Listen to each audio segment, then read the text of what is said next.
For me, the philosophy sections of our advanced teacher training are more about unlearning rather than learning.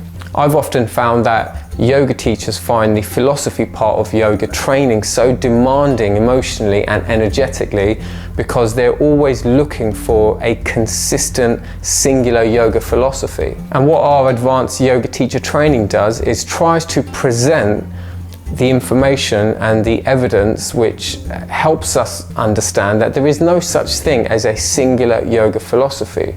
All we have are man-made interpretations and theories, and this doesn't mean that none of this has any value, but what that does is help us clear our minds and helps us put less pressure on ourselves to feel like we should know what yoga philosophy is. Ultimately, there is no consistent foundational text in yoga. We can't really place all our trust into like a singular yoga text, like say the Bhagavad Gita, because the interpretations and the commentaries vary so greatly amongst the different commentators, regions, and cultures as well. Because we can't trust one singular source, because we can't always fall back on one foundational text, what that does, it helps us rediscover faith in ourselves rather than faith in an external text. And I often feel like this is missing in yoga. We're always trying to refer back to text. Oh, the yoga tradition says this, or this yoga book says that. And I find that over a period of time, we have literally no faith or confidence in ourselves and in our own reasoning. And through this self-trust that develops, through trusting our own judgment and our own intuition, we will naturally gravitate towards texts that mean something to us, rather than reading and delving so deeply into texts that we feel we should read. Because remember, ultimately yoga is really about, well, it should be about self-empowerment. It's about self-discovery. It's about channeling our innate potential.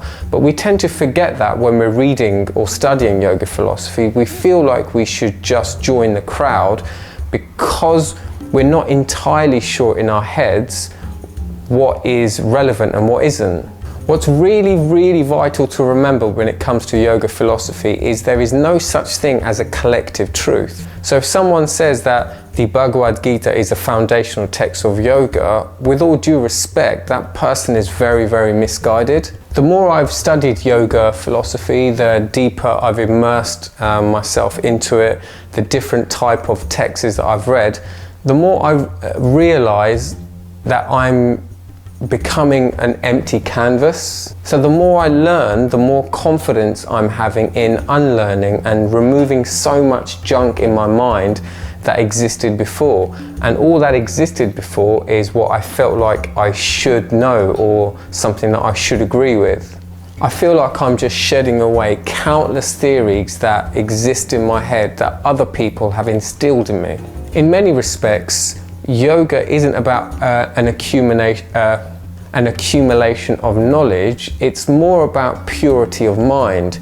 It's almost about regaining innocence through knowledge. Like you learn and you read so much that you come to a conclusion that you really don't know anything, and that it's a much better place to be in when you are confidently ignorant. And this is what I mean about unlearning. And in our yoga teacher training, I'm hoping that we can share so much philosophy with you. We can have so many interesting discussions that you can also leave the training feeling like it's okay that we don't really know and that we don't really have the answers.